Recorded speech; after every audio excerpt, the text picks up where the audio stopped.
There is a dangerous lie we tell ourselves, a quiet myth that runs our lives. It's called the arrival fallacy. It's the belief that once we get there, once we get the job, the house, the relationship, the validation, we will finally, permanently, be happy. But you know the truth of it, don't you? You've arrived at a destination before. You've achieved the goal, and you've felt that strange, hollow silence that comes after the celebration fades. You've felt the finish line instantly move further away. That quiet, sinking question of, is this it? That is the sting of the arrival fallacy. If you felt that, I want you to know you are not alone. This is a trap of the human mind, a cycle of desire that has been observed for thousands of years. But what if you could step out of that cycle? What if the most profound and lasting happiness wasn't a destination to be reached, but a state of being to be uncovered right where you stand? The greatest thinkers in history, from the Stoic emperors of Rome to the Zen masters in the mountains of the East, left us a map. Not to find something new, but to see the incredible treasures we've been taught to ignore. Today, we're not just going to talk about this feeling. We are going to learn how to dismantle it. This is your guide to finding profound value in the life you already have. Chapter 1. The Western Diagnosis, the Pendulum and the Will. Let's begin in the West, with a philosopher who understood this human struggle perhaps better than anyone. The German thinker, Arthur Schopenhauer. He saw life not as a steady climb towards happiness, but as a pendulum, swinging endlessly between two states, pain and boredom. When we don't have something, we are in a state of wanting, which is a form of pain or suffering. We strive, we work, we sacrifice to get the thing, the promotion, the new car, the perfect relationship. And then, for a fleeting moment, we get it. The pain of wanting ceases. But what rushes in to fill that void? According to Schopenhauer, it's a quiet, desolate feeling. Boredom. The thrill is gone, the chase is over, and we are left in an empty, restless state until a new wanting, a new pain, appears on the horizon to start the cycle all over again. This is the relentless engine of what he called the will to live. A blind, insatiable, striving force within all of us that is never satisfied. Think of the modern-day entrepreneur who dreams of selling their company. For years, they grind, long nights, immense stress, sacrificing health and relationships. The wanting is a constant pain. Then the day comes. They sell the company for millions. The pain of striving is gone. A month of celebration follows. And then, what?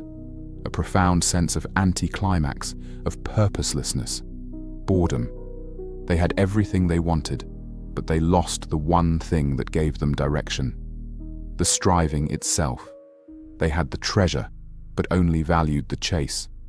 Schopenhauer believed that the only path to real contentment was to find a way to quiet this relentless will, to detach our happiness from the endless cycle of external wanting. He argued that true, lasting joy comes not from what we have, but from what we are, from our inner world. This idea was echoed by the ancient Stoics long before him. The Roman emperor and philosopher Marcus Aurelius, writing in his private journal, wasn't celebrating his immense wealth or power. He was reminding himself of the one thing he truly possessed. He wrote, "Very little is needed to make a happy life. It is all within yourself, in your way of thinking." He understood that what we have, our possessions, our status, our relationships, is fragile and subject to the whims of fortune. One day it's here, the next it's gone. To place our entire well-being in these external things is to build our house on sand.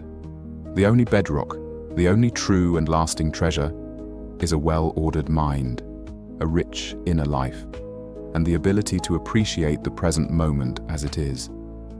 The Stoic challenge to us is radical. What if the treasure isn't the next acquisition, but the simple, profound peace of this very moment? A peace that can only be found by looking inward. Chapter 2.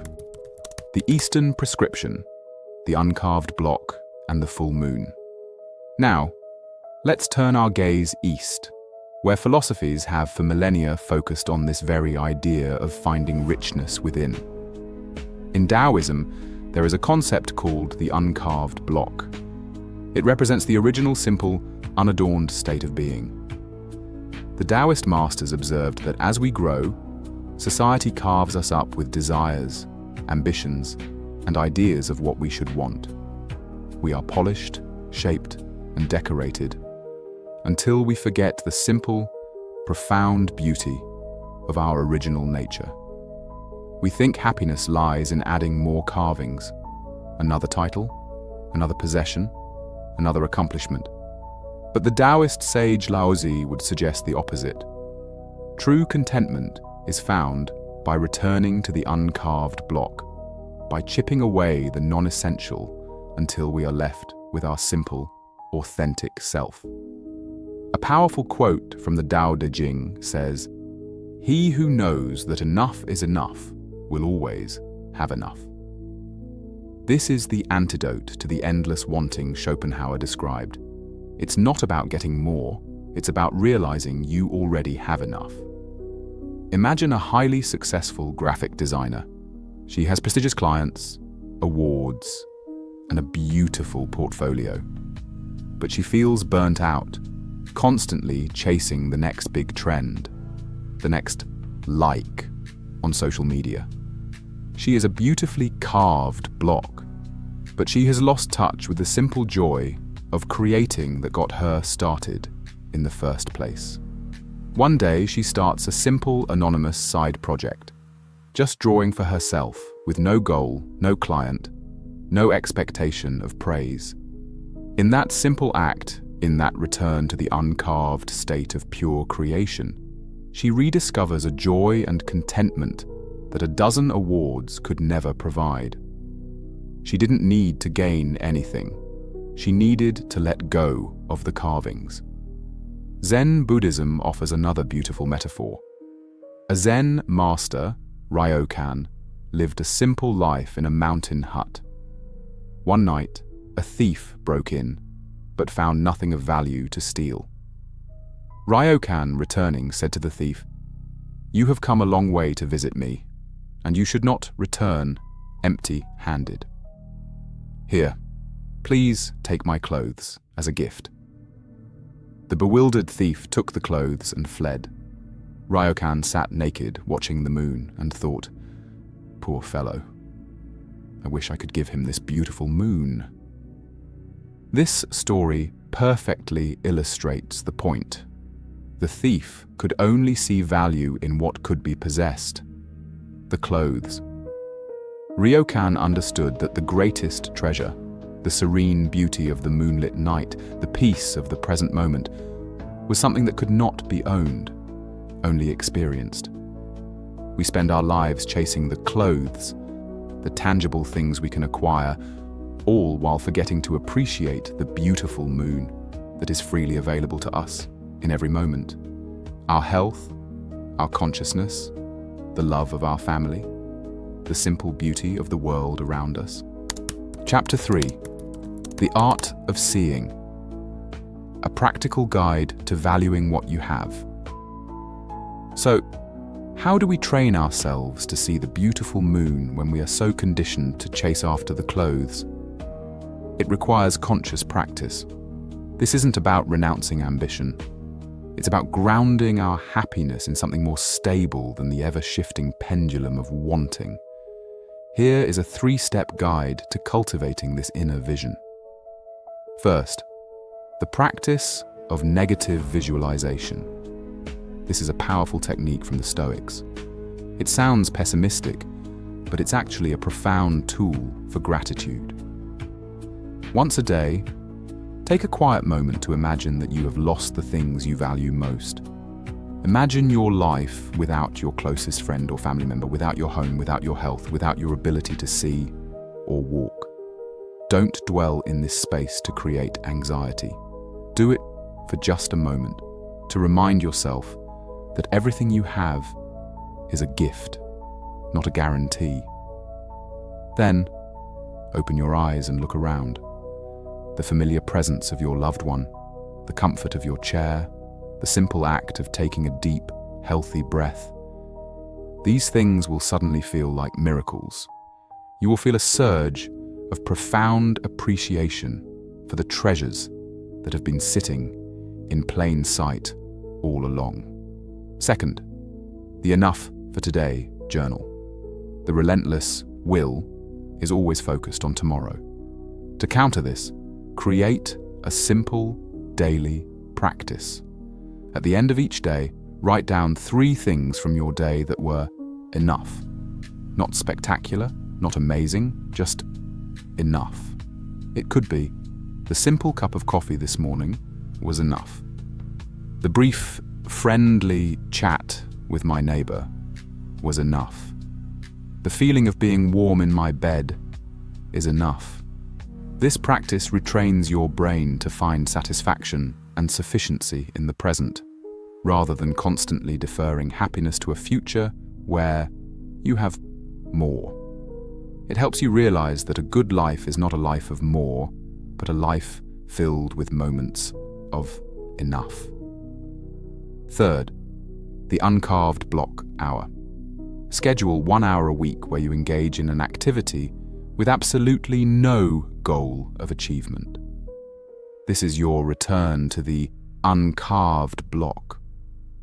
It could be a walk in nature without a fitness tracker, doodling on a piece of paper with no intention of creating a masterpiece, listening to music without doing anything else, or simply sitting and watching the world go by. The purpose of this hour is to disconnect from the part of your brain that is always striving, improving, and measuring. It's an act of rebellion against the cult of productivity. It allows you to simply be, and in that state of being, you can reconnect with the simple, intrinsic joy of existence. A joy that requires nothing to be added. The treasure of being, that feeling we began with, the hollow ache of the arrival fallacy, is a story about all of us. It's the story of searching for treasure on a distant horizon, only to realize we were standing on it the whole time. We are all born with immense treasures, the capacity for love, the miracle of consciousness, the senses to experience the world, the simple fact of being alive. But we are taught to look away from these innate riches, to seek value in external things that are, by their very nature, fleeting. The great philosophical traditions of both the West and the East do not offer us new treasures to acquire. Instead, they offer us a new pair of eyes with which to see the profound wealth we have always possessed. The journey to happiness is not an outward expedition to find something more.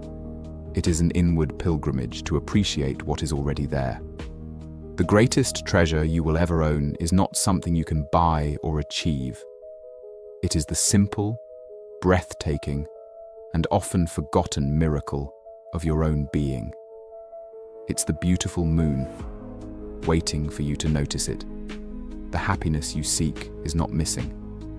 It's just been waiting, patiently, for you to come home to yourself.